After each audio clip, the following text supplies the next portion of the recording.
My family always chose my brother. He ruined every relationship I had. Until one finally didn't break. My name is Ellen. I'm 32 years old, and for most of my life, I felt like I was standing slightly to the side of my own story. I grew up in a small town by the sea in Maine. The kind of town where everyone knows everyone, where the ocean smell gets into your clothes, and where people remember things about you that you wish they'd forget. My family has lived there forever. We're known, respected, talked about. My family is loud, not angry loud, just present. Big opinions, big voices, big personalities. Family dinners were never quiet. Someone was always telling a story, arguing a point, laughing too hard. And at the center of it all was my older brother, Liam. Liam is 3 years older than me, and growing up, he was the star of everything. He was smart in a way that made teachers pause. Charming without trying. The kind of kid adults leaned toward when he spoke. He grew up to be a successful writer, the kind who gets invited to panels and interviews, the kind my parents proudly mentioned to strangers in line at the grocery store. Liam's latest book just came out, my mom would say, like she was sharing good news with everyone. I was proud of him. I really was. But I was also invisible next to him. I was the quiet one. The one who liked sitting on the floor with a book while everyone else talked. I didn't need attention. I didn't fight for it. I learned early that if I waited long enough, the room would move on without me. I work as a librarian now. That probably tells you everything you need to know about me. I like old books. I like quiet rooms. I like the feeling of helping someone find exactly what they're looking for without needing to be loud about it. For a long time, I thought my problem with relationships was just bad luck. Or timing. Or maybe I just wasn't good at picking the right people. But that wasn't it. The problem was never about other women. The problem was my brother. Every time I brought a boyfriend home, Liam would ruin it. He never flirted. He never crossed any obvious lines. If he had, I could have called it out.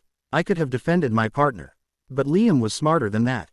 He would just talk. He would ask questions that sounded innocent but weren't. Questions about politics, or books, or science. He'd casually bring up some obscure article he'd read, some author no one else had heard of. He'd correct small facts, smiling while he did it, like he was being helpful. And slowly, almost quietly, the air would change. My boyfriend would stop talking as much. He'd laugh less. He'd start checking his phone or staring at his plate. Liam, meanwhile, would be holding the conversation, making everyone laugh, everyone nod along. By the end of the night, my boyfriend would feel small. And Liam would look brilliant. Later, in the car or over text, my boyfriend would say something like, "Your brother is intense." Or, "I don't think he likes me." I would rush to defend Liam. "That's just how he is," I'd say. "He's like that with everyone." But the damage was already done. They felt embarrassed, outmatched, like they didn't belong in my world. And one by one, they drifted away. I didn't see it clearly at first. It took years, and patterns repeating themselves, for me to understand what was really happening. The worst one was Sam. Sam was a nurse. He was kind in a quiet way, the kind of person who remembered small things and showed up when you needed him.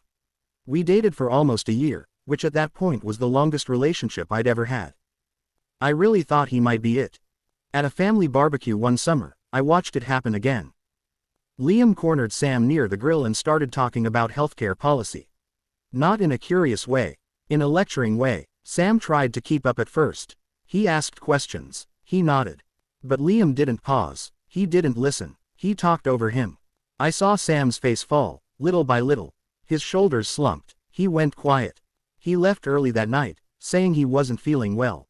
A week later, he sent me a long text. He said he cared about me, but he didn't think he fit into my world. That my family intimidated him. That he felt like he was always going to come second to my brother. I cried for days.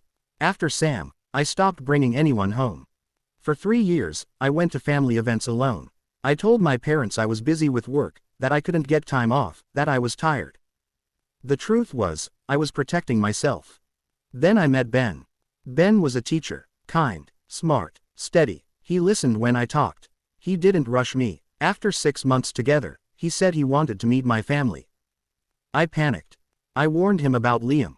I told him everything. I said, "He will try to make you feel small. Just ignore him." Ben laughed and squeezed my hand.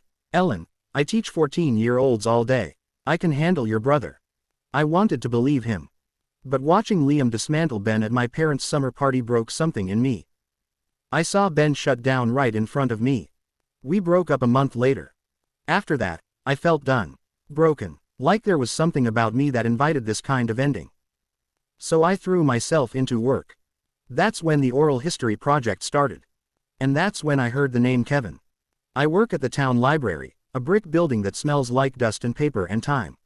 When the oral history project started, it felt like something steady to hold on to. We wanted to record the memories of older people in town, stories about storms, ships, families, things that don't make it into official records. One name came up again and again. Have you talked to Kevin yet? People asked. You need Kevin's stories. He knows the sea better than anyone. Every time I asked where I could find him, people shrugged. He keeps to himself. Down by the old docks, I think. Good luck. Something about that made me curious. One quiet afternoon, I drove down toward the docks. The air smelled like salt and oil. Old boats creaked in the water. I followed directions that felt half-remembered, until I saw a small shed near the end of the pier. Kevin was inside, bent over a wooden boat. The place was quiet except for the scrape of sandpaper against wood. He looked up when I stepped inside, surprised but not annoyed. I'm looking for Kevin, I said, suddenly aware of how out of place I looked. You found him, he said. His voice was calm, low. He didn't rush. I explained the project, stumbling a little over my words. I asked if he'd be willing to be interviewed. He studied me for a long moment. Then he nodded. All right.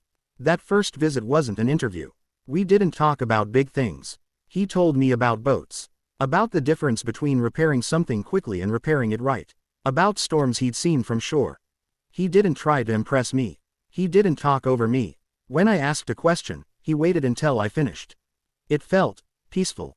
I came back the next week with my recorder. Then again the week after that. Sometimes I recorded, sometimes we just talked. I learned that Kevin used to be a captain on a fishing boat. Years ago, there had been a bad storm. The boat was damaged. No one was hurt, but the company blamed him. He lost his license. The town talked. Then they moved on. Kevin stayed. Now he fixed boats, quietly, carefully. One afternoon, without planning to, I told him about my family. About Liam. About feeling invisible. He didn't interrupt. He kept sanding a piece of wood while I talked, like he was giving my words room to exist. When I finished, he said, your brother uses words like a weapon. That's usually fear, not strength. No one had ever put it that way before. We started spending time together outside the shed. Walks along the beach, coffee in silence. I brought him books. He showed me knots. With Kevin, I didn't feel like I had to earn space. Months later, my mom called about my dad's birthday dinner. She asked me to bring Kevin. I was terrified. I warned him. I told him everything. Kevin shrugged. I've faced storms. I'm not scared of words. The dinner changed everything. When Liam tried to belittle him, Kevin didn't fight. He didn't shrink. He answered simply, honestly. And for the first time in my life, I watched my brother lose. After that night, things got worse before they got better. Liam dug into Kevin's past. He tried to turn my family against him. When Kevin showed me the old accident report, my hands shook as I read it. Kevin had protected his crew. He'd carried the blame alone. We sent the truth to my parents. Silence followed. Then Liam apologized. Not enough to erase the past, but enough to let me step away. A year has passed. I live above Kevin's boat shed now. We adopted a dog who sleeps in the sun. Our life is small and real. I don't know if Liam and I will ever be close again. But I know this, I am no longer invisible. And that is enough. But it didn't feel like enough at the beginning.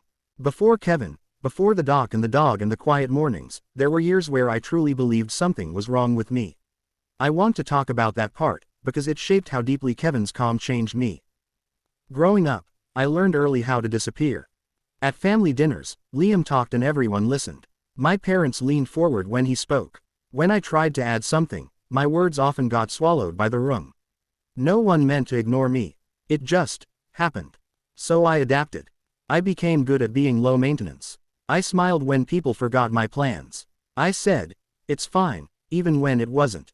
I told myself that being quiet was the same as being strong. Dating felt like stepping into a spotlight I didn't know how to stand in. Before Sam, there were others. Short relationships. Nice men. Men who liked me, but never fully understood the world I came from. I watched the same pattern repeat. Dinner with my family. Liam dominating the conversation. My partner shrinking beside me. Each time, a small voice inside me whispered, "Of course they don't stay. Why would they?" By the time I met Ben, that voice had become familiar. That breakup hurt more than the others because I had warned him. I had hoped awareness would protect us. When it didn't, I stopped believing that anything could. That's when I stopped bringing people home. I focused on work. I told myself relationships weren't that important. But late at night, I'd lie awake wondering what it would feel like to be chosen without conditions. Meeting Kevin didn't feel like falling in love. At first, it felt like breathing. There was no rush, no performance. Some days we barely spoke. Other days we talked for hours about small things. What mattered was that I never felt rushed to explain myself. Kevin noticed things quietly. He remembered how I liked my coffee. He asked questions and waited for the answers. When I went quiet, he didn't push. One evening, sitting on the beach, I realized I hadn't once felt embarrassed around him. That realization made me cry. When my mom invited us to the birthday dinner, the fear came back all at once. I barely slept the night before. I kept imagining Liam's voice, sharp and clever. Kevin slept peacefully beside me. At the dinner, when Liam tried to belittle him, something inside me prepared to break. But Kevin didn't break. Watching him stay calm, watching Liam lose control for the first time, did something to me. It showed me that my brother's power only worked on people who believed in it. When Liam went after Kevin's past, it felt like a betrayal I wasn't ready for. I had always known Liam could be cruel with words. I hadn't realized how far he would go when words stopped working. The weeks after that were some of the hardest of my life. My parents called less. When they did, they sounded unsure, cautious, like they were choosing between us. Kevin never asked me to defend him. That made it worse and better at the same time. When we sent the accident report, I held my breath. The silence afterward was heavy, but different. It felt like truth settling into place. Seeing Liam in the clinic months later didn't bring relief. It brought grief. Grief for the relationship we never really had. Grief for the years I spent making myself smaller so he could feel big. Choosing distance wasn't easy. It still isn't. Sometimes I miss the idea of my brother. Sometimes I feel guilty for choosing peace. Kevin reminds me gently that peace isn't selfish. Life now is quiet in a way that feels earned. Mornings start with the sound of seagulls. Kevin works with his hands. I read on the dock. The dog follows the sun. Some evenings, I still think about Liam. About whether people can change. But I no longer build my life around that question. I build it here. By the sea. With someone who sees me. And that, finally, is more than enough. Still, healing wasn't a straight line. Some nights, after Kevin fell asleep, I would lie awake listening to the water move against the dock. In the dark, old memories would come back without warning. Things I hadn't thought about in years. Like the time I was 12 and brought home a short story I'd written. I had worked on it for weeks. I handed it to my parents at the kitchen table, nervous and proud. My mom skimmed the first page and smiled. Then Liam picked it up. He laughed softly. "This part doesn't make sense," he said, pointing. "And your ending is predictable." He wasn't cruel. He was calm, certain. I took the pages back and never showed anyone my writing again. Kevin doesn't know that story. Maybe one day I'll tell him. There were many moments like that growing up. Moments that taught me my voice was optional. That's why being with Kevin sometimes felt unfamiliar. He would ask my opinion and wait. Really wait. At first, I rushed my answers, afraid he'd lose patience. When he didn't, something inside me slowly relaxed. Love, I learned, doesn't have to be loud. As months passed, my parents started reaching out again. Small texts, careful phone calls. They didn't apologize outright. They didn't defend Liam either. I let things stay slow. When I finally visited them alone, without Kevin, my mom hugged me longer than usual. She said, "You seem different. Lighter." I was. My dad asked about the boat shed. About the dog. About my work. He listened more than he spoke. Liam didn't come up. That night, driving back along the coast, I realized something important. I didn't feel like I was leaving something behind. I felt like I was returning to myself. Kevin noticed the change too. One evening, while we were fixing dinner, he said, "You stand straighter now."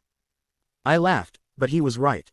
A year passed. Seasons changed. The town stayed the same. Then my cousin Maya called with news about Liam.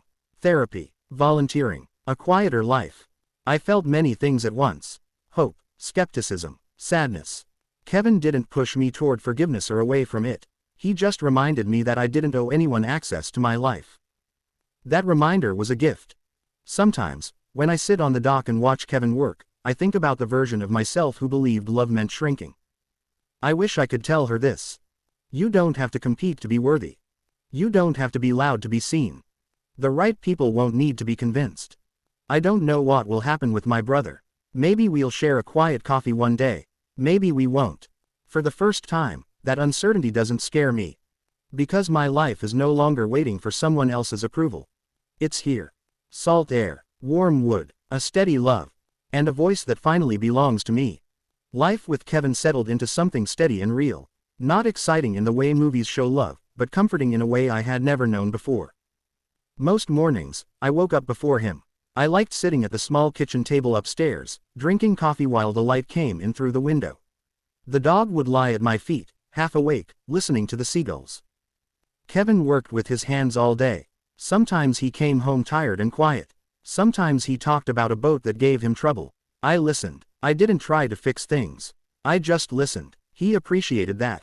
We learned about each other slowly. There were small disagreements. About money. About time. About whether we needed another shelf for books. But even when we disagreed, I didn't feel afraid. No one tried to win. No one tried to make the other feel small. That was new for me. One afternoon, while organizing old recordings for the library, I listened to voices of people long gone. Fishermen, wives, children. Their stories were simple, honest, and full of quiet strength. It made me think about my own story. For so long, I had believed my life would always be shaped by my family, especially by Liam. I thought I would always be reacting instead of choosing. I was wrong. Kevin and I didn't talk much about the future. We didn't need to. The present felt solid enough. Sometimes, when the town held events, we went together. People greeted Kevin kindly. They respected his work. No one asked about the past anymore. I noticed how Kevin treated everyone the same. With patience. With respect. He never tried to impress. That taught me something too. Months later, my mom invited us both for lunch. Not a big family event. Just her and my dad. I hesitated. Kevin told me it was okay to say no. But I went. The lunch was quiet. My parents asked about our life. My mom watched Kevin carefully, then smiled. When we left, she hugged me and said, "I see why you chose him." I didn't answer. I didn't need to. That night, I told Kevin about the story I wrote when I was 12. About how Liam laughed. About how I stopped writing. Kevin didn't say much. He just said, "You should write again." I laughed at first. Then I didn't. A few weeks later, I started writing small things. Thoughts. Memories. Nothing serious. But it felt like opening a door that had been closed for a long time. Writing helped me understand something important. Liam didn't take my voice. I gave it away. Not because I was weak, but because I didn't know any better. Knowing that changed everything. I still don't know what will happen between me and my brother. Maybe one day we'll sit down and talk honestly. Maybe we won't. What I know now is this. I am allowed to choose a quiet life. I am allowed to love someone who doesn't compete. I am allowed to take up space without apology. Tonight, as I sit on the dock again, the water moving gently beneath me, Kevin paints the side of a boat. The dog sighs in his sleep. The sun sets low, turning the sky soft and warm. For the first time, I don't feel like I'm waiting for my life to start. I'm living it. But endings, I've learned, don't arrive all at once. They come in small moments. Quiet choices. Pauses where you expect fear and find calm instead. A few weeks after my cousin Maya told me Liam wanted to meet for coffee, I found myself driving past the cafe she mentioned. I didn't plan it. I just noticed my hands turning the wheel that way. I parked across the street and sat there for a long time. Through the window, I could see people talking, laughing, leaning toward one another. Normal moments. Nothing dramatic. I imagined Liam sitting at one of those tables. His hands wrapped around a cup. His voice softer than it used to be. I also imagined the old version of him. The one who smiled while cutting people down. The one who filled every room. My chest tightened. I realized something then. I didn't feel angry. I felt tired. Tired of performing. Tired of explaining. Tired of reopening wounds just to prove I had healed. So I started the car and drove away. When I got home, Kevin was outside, washing his hands at the hose. He looked up and smiled when he saw me. "You okay?" he asked. I nodded. "Yeah, I think so." That was enough for him. That night, we sat on the dock longer than usual. The air was cool, the water was dark and calm. Kevin told me about a storm he once sailed through, years before the accident. He described how quiet everything got right before it hit, how the sea seemed to hold its breath. "That silence," he said, "that's the moment you decide who you are." I thought about that long after he went to sleep. In the morning, I texted Maya. "I'm not ready yet, maybe someday. Please tell him I wish him well." She replied a few minutes later. "I understand. I'm proud of you." I cried then, not from sadness, from release. The seasons kept moving. Fall came, and the air smelled sharp and clean. Kevin's work slowed. We cooked soups. The dog learned to sit closer. I kept writing, little things at first, then longer pieces, sometimes about the sea, sometimes about silence. One afternoon, while organizing the oral history archive, I realized my own voice was part of that story now. Not recorded, but lived. Winter arrived gently. Snow dusted the docks. The boats rested. One night, Kevin asked if I was happy. The question caught me off guard. I thought about my brother. About my parents. About the girl who learned to disappear. "Yes," I said, and meant it. Happiness didn't feel loud or exciting. It felt steady. It felt like being seen without being examined. Spring will come again soon. It always does. Maybe one day I'll sit across from Liam and hear his story too. Maybe I won't. What matters is that I no longer measure my life by what I lost. I measure it by what I protect. This morning, I'm back on the dock. The dog is warm against my feet. Kevin is humming softly as he works. The sea stretches out in front of us, endless and beautiful. I take a deep breath. I don't shrink. I stay. And that is how my story continues.